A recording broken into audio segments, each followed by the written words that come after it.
ಹೋಟೆಲ್ಗಳಲ್ಲಿ ಸಿಗೋ ಹಾಗೆ ಕೆಂಪಾಗಿ ಎಣ್ಣೆ ಬಿಡುವಂಥ ಚಿಕನ್ ಸುಕ್ಕನ ನೀವು ಕೂಡ ಮನೆಯಲ್ಲಿ ಮಾಡಬೇಕಾ? ಹಾಗಿದ್ರೆ ಈ ವಿಡಿಯೋನ ಮಿಸ್ ಮಾಡಬೇಡಿ. ಎಲ್ರಿಗೂ ನಮಸ್ಕಾರ. ಇವತ್ತಿನ ವಿಡಿಯೋದಲ್ಲಿ ಹೋಟೆಲ್ ಸ್ಟೈಲಲ್ಲಿ ಚಿಕನ್ ಸುಕ್ಕನ ಮಾಡ್ತಾ ಇದ್ದೀನಿ. ರುಚಿಯಂತೂ ತುಂಬಾ ಚೆನ್ನಾಗಿರುತ್ತೆ. ಇದರದ್ದು ಚಪಾತಿಗೆ, ಅನ್ನಕ್ಕೆ, ಇಡ್ಲಿ ದೋಸೆಗೆ, ನೀರು ದೋಸೆಗೆ ತುಂಬಾ ಚೆನ್ನಾಗಾಗತ್ತೆ. ಬನ್ನಿ ಹಾಗಿದ್ರೆ ರೆಸಿಪಿ ಶುರು ಮಾಡೋಣ.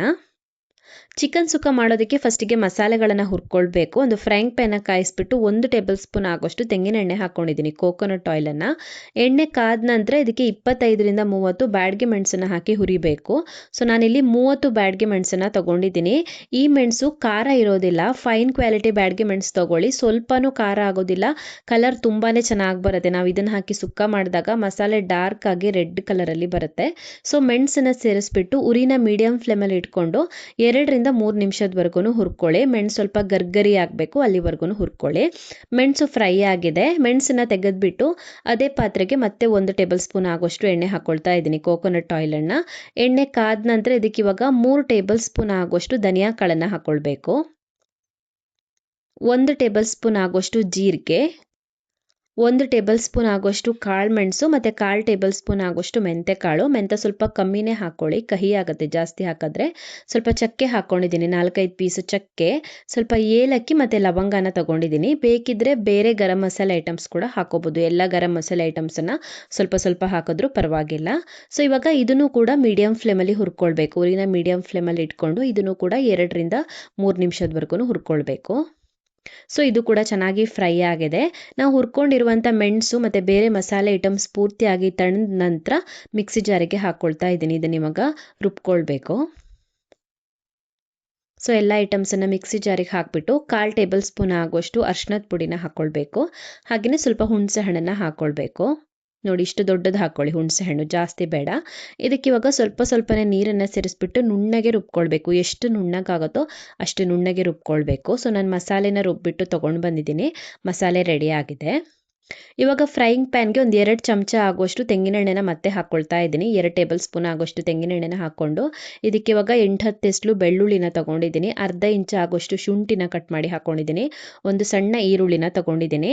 ಸೊ ಶುಂಠಿ, ಬೆಳ್ಳುಳ್ಳಿ ಮತ್ತು ಈರುಳ್ಳಿ ಇದಿಷ್ಟನ್ನು ಹಾಕಿಬಿಟ್ಟು ಉರಿನ ಮೀಡಿಯಂ ಫ್ಲೇಮಲ್ಲಿ ಇಟ್ಕೊಂಡು ಒಂದು 2 ನಿಮಿಷದವರೆಗೂ ಹುರ್ಕೊಳ್ಳಿ. ಸೊ ಸ್ವಲ್ಪ ಹೊತ್ತು ಹುರ್ಕೊಂಡ ನಂತರ ಇದಕ್ಕೆ ಇವಾಗ ತೆಂಗಿನಕಾಯಿ ತುರಿನ ಹಾಕಿ ಹುರ್ಕೊಳ್ಬೇಕು. ನಾನಿಲ್ಲಿ ಒಂದು ದೊಡ್ಡ ಸೈಜ್ನ ತೆಂಗಿನಕಾಯಿ ತೊಗೊಂಡಿದ್ದೀನಿ. ಇವತ್ತು ನಾನು ಮಾಡ್ತಿರೋದು 1.5 kg ಚಿಕನ್ ಸುಕ್ಕ. ಒಂದು ದೊಡ್ಡ ಸೈಜ್ನ ತೆಂಗಿನಕಾಯಿನ ತೊಗೊಂಡಿದ್ದೀನಿ. ತೆಂಗಿನಕಾಯಿ ತುರಿನ ಸೇರಿಸ್ಬಿಟ್ಟು ಒಂದ್ಸಲ ಚೆನ್ನಾಗಿ ಮಿಕ್ಸ್ ಮಾಡ್ಕೊಳ್ಳಿ. ಇದನ್ನ ಇವಾಗ ಮತ್ತೆ ಒಂದು 2ರಿಂದ 3 ನಿಮಿಷದವರೆಗೂ ಹುರ್ಕೊಳ್ಬೇಕು. ಸ್ವಲ್ಪ ಬಾಡಿದ್ರೆ ಸಾಕಾಗುತ್ತೆ, ಕಲರ್ ಎಲ್ಲ ಚೇಂಜ್ ಆಗೋದು ಬೇಡ. ಒಂದು 2ರಿಂದ 3 ನಿಮಿಷದವರೆಗೂ ಹುರ್ಕೊಳ್ಳಿ. ತೆಂಗಿನಕಾಯಿ ತುರಿನ ಸಾಕಾಗುತ್ತೆ, ಸ್ವಲ್ಪ ಡ್ರೈ ಆಗಬೇಕಿದು. ಸೊ ತೆಂಗಿನಕಾಯಿ ತುರಿ ಕೂಡ ಫ್ರೈ ಆಗಿದೆ. ಇವಾಗ ಇದನ್ನು ಕೂಡ ಮಿಕ್ಸಿಗೆ ಹಾಕಿಬಿಟ್ಟು ಪುಡಿ ಮಾಡ್ಕೊಳ್ಬೇಕು. ತರ್ತರಿಯಾಗಿ ಪುಡಿ ಮಾಡ್ಕೊಳ್ಬೇಕು, ನೀರು ಸೇರಿಸಬಾರ್ದು. ನಾವು ಬೆಳ್ಳುಳ್ಳಿ ಈರುಳ್ಳಿ ಎಲ್ಲ ಹಾಕಿದ್ದೀವಲ್ವ, ಅದೆಲ್ಲ ಗ್ರೈಂಡ್ ಆದರೆ ಸಾಕಾಗುತ್ತೆ. ಅಷ್ಟು ರುಬ್ಕೊಳ್ಳಿ, ಜಾಸ್ತಿ ನುಣ್ಣಗೆ ರುಬ್ಕೊಳ್ಬಾರ್ದು. ನೀರು ಹಾಕಬೇಡಿ, ಡ್ರೈ ಆಗಿನೇ ರುಬ್ಕೊಳ್ಳಿ. ನೋಡಿ, ಇಷ್ಟು ಪುಡಿ ಆದರೆ ಸಾಕಾಗುತ್ತೆ. ಇವಾಗ ಸುಕ್ಕನ ರೆಡಿ ಮಾಡ್ಕೊಳ್ಳೋಣ. ಸೊ ಇವಾಗ ಒಂದು ದಪ್ಪ ತಳ ಇರುವಂಥ ಪಾತ್ರೆನ ಕಾಯಿಸ್ಬಿಟ್ಟು ಅದಕ್ಕೆ 5ರಿಂದ 6 ಟೇಬಲ್ ಸ್ಪೂನ್ ಆಗೋಷ್ಟು ಕೋಕೋನಟ್ ಆಯಿಲನ್ನು ಹಾಕ್ಕೊಳ್ಬೇಕು. ತೆಂಗಿನ ಎಣ್ಣೆನಲ್ಲೇ ಮಾಡಬೇಕು ಇದನ್ನು. ಹಾಗೆಯೇ ಸ್ವಲ್ಪ ಕರಿಬೇವಿನ ಎಲೆಗಳು ಮತ್ತು 3 ಚೆನ್ನಾಗಿ ಹೆಚ್ಕೊಂಡಿರುವಂಥ ಈರುಳ್ಳಿನ ಹಾಕ್ಕೊಂಡಿದ್ದೀನಿ. ಸೊ ಈರುಳ್ಳಿನ ಹಾಕ್ಬಿಟ್ಟು ಸ್ವಲ್ಪ ಹೊತ್ತು ಫ್ರೈ ಮಾಡ್ಕೊಳ್ಬೇಕು. ಈರುಳ್ಳಿನ ಕೆಂಪಗೆ ಹುರ್ಕೊಳ್ಬಾರ್ದು, ಜಸ್ಟ್ ಈರುಳ್ಳಿ ಬಾಡಿದ್ರೆ ಸಾಕಾಗುತ್ತೆ. ಈರುಳ್ಳಿನ ಜಾಸ್ತಿ ಕೆಂಪಗೆ ಹುರ್ಕೊಂಡ್ರೆ ಮತ್ತು ಸುಕ್ಕ ಸಿಹಿ ಆಗಿಬಿಡುತ್ತೆ. ಹಾಗಾಗಿ ಸ್ವಲ್ಪ ಈರುಳ್ಳಿನ ಬಾಡಿಸ್ಕೊಂಡ್ರೆ ಸಾಕು. ಈರುಳ್ಳಿ ಬಾಡಿದ ನಂತರ ಇದಕ್ಕೆ ಇವಾಗ 1.5 kg ಆಗೋಷ್ಟು ಚಿಕನನ್ನು ಹಾಕ್ಕೊಳ್ತಾ ಇದ್ದೀನಿ. ಇವತ್ತು ಮಾಡಿರುವಂಥ ಮಸಾಲೆಗೆ 1 kgಯಿಂದ 2 kgವರೆಗೂ ಚಿಕನನ್ನು ಹಾಕೋಬೋದು. ನಾನಿಲ್ಲಿ 1.5 kg ಆಗೋಷ್ಟು ಚಿಕನನ್ನು ಹಾಕ್ಕೊಂಡಿದ್ದೀನಿ. ಚಿಕನನ್ನು ಸೇರಿಸಿ ಒಂದ್ಸಲ ಚೆನ್ನಾಗಿ ಮಿಕ್ಸ್ ಮಾಡ್ಕೊಳ್ಳಿ. ಇದಕ್ಕೆ 1/4 ಟೇಬಲ್ ಸ್ಪೂನ್ ಆಗೋಷ್ಟು ಅರಿಶಿಣದ ಪುಡಿ ಹಾಕ್ಕೊಂಡಿದ್ದೀನಿ ಮತ್ತು ರುಚಿಗೆ ತಕ್ಕಷ್ಟು ಉಪ್ಪನ್ನು ಹಾಕ್ಕೊಳ್ತಾ ಇದ್ದೀನಿ. ಉಪ್ಪು ಮತ್ತು ಅರಿಶಿಣದ ಪುಡಿ ಸೇರಿಸ್ಬಿಟ್ಟು ಒಂದ್ಸಲ ಚೆನ್ನಾಗಿ ಮಿಕ್ಸ್ ಮಾಡಿಕೊಂಡು ಇದನ್ನ ಇವಾಗ ಮುಚ್ಚಿಬಿಟ್ಟು 10ರಿಂದ 15 ನಿಮಿಷದವರೆಗೂ ಬೇಯಿಸ್ಕೊಳ್ಬೇಕು. ಫಾರಮ್ ಕೋಳಿ ಆದರೆ ಬೇಗನೆ ಬೆಂದ್ಬಿಡುತ್ತೆ, ನಾಟಿ ಕೋಳಿ ಆದರೆ ಸ್ವಲ್ಪ ಜಾಸ್ತಿ ಹೊತ್ತು ಬೇಯಿಸ್ಕೊಳ್ಳಿ. ಸೊ ಚಿಕನ್ ಆಲ್ಮೋಸ್ಟ್ ಬೆಂದಿದೆ. ಇವಾಗ ಇದಕ್ಕೆ ಮಸಾಲೆ ಹಾಕ್ಬಿಟ್ಟು ಮಸಾಲೆ ಜೊತೆಗೆ ಬೇಯಿಸ್ಕೊಳ್ಳೋಣ. ಸೊ ನಾವು ರುಬ್ಕೊಂಡಿರುವಂಥ ಮಸಾಲೆನ ಹಾಕ್ಕೊಳ್ತಾ ಇದ್ದೀನಿ. ಚಿಕನ್ ಬೆಂದಿರುವಂಥ ನೀರೇ ಸ್ವಲ್ಪ ಉಳ್ಕೊಂಡಿದೆ ಇದರಲ್ಲಿ, ಹಾಗಾಗಿ ಮತ್ತೆ ನಾನು ಎಕ್ಸ್ಟ್ರಾ ನೀರು ಹಾಕ್ಕೊಳ್ತಾ ಇಲ್ಲ. ಮಸಾಲೆ ಹಾಕಿದ ನಂತರ ಪೂರ್ತಿ ಡ್ರೈ ಆದರೆ 1 ಲೋಟ ನೀರನ್ನು ಹಾಕ್ಕೊಳ್ಳಿ. ಇಲ್ಲಿ ಕರೆಕ್ಟಾಗಿದೆ ಕನ್ಸಿಸ್ಟೆನ್ಸಿ. ರುಚಿಗೆ ತಕ್ಕಷ್ಟು ಉಪ್ಪನ್ನು ಹಾಕ್ಕೊಳ್ಬೇಕು. ಚೆನ್ನಾಗಿ ಮಿಕ್ಸ್ ಮಾಡಿಬಿಟ್ಟು ಮತ್ತೆ ಮುಚ್ಚಿಬಿಟ್ಟು 5 ನಿಮಿಷದವರೆಗೂ ಬೇಯಿಸ್ಕೊಳ್ಬೇಕು ಚಿಕನನ್ನು ಮಸಾಲೆ ಜೊತೆಗೆ. ಫಸ್ಟಿಗೆ ಒಂದು 10ರಿಂದ 15 ನಿಮಿಷ ಬೇಯಿಸ್ಕೊಂಡು ಇವಾಗ ಮತ್ತೆ ಒಂದು 5 ನಿಮಿಷದವರೆಗೂ ಮುಚ್ಚಬಿಟ್ಟು ಬೇಯಿಸ್ಕೊಳ್ಬೇಕು ಮಸಾಲೆ ಜೊತೆಗೆ.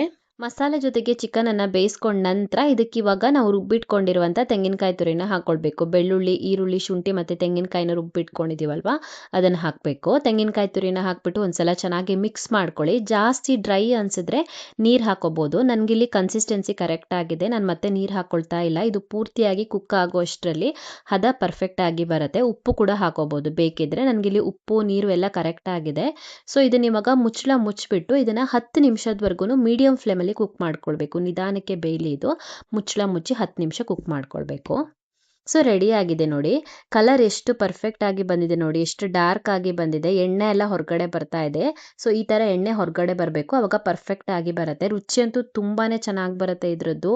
ಇಡ್ಲಿ, ದೋಸೆ, ನೀರು ದೋಸೆ, ಅನ್ನ ಎಲ್ಲದಕ್ಕೂ ಕೂಡ ಚೆನ್ನಾಗಾಗುತ್ತೆ. ನೀವು ಕೂಡ ಇದನ್ನು ಟ್ರೈ ಮಾಡಿ ಮನೆಯಲ್ಲಿ, ಖಂಡಿತ ಇಷ್ಟ ಆಗುತ್ತೆ. ಮನೆಯವರೆಲ್ಲರೂ ಇಷ್ಟಪಡ್ತಾರೆ.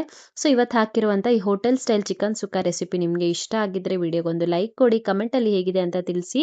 ಇನ್ನೂ ಹೆಚ್ಚಿನ ವಿಡಿಯೋಗಳಿಗೆ ನನ್ನ ಯೂಟ್ಯೂಬ್ ಚಾನಲನ್ನು ಸಬ್ಸ್ಕ್ರೈಬ್ ಮಾಡ್ಕೊಳ್ಳೋದನ್ನು ಮರಿಬೇಡಿ.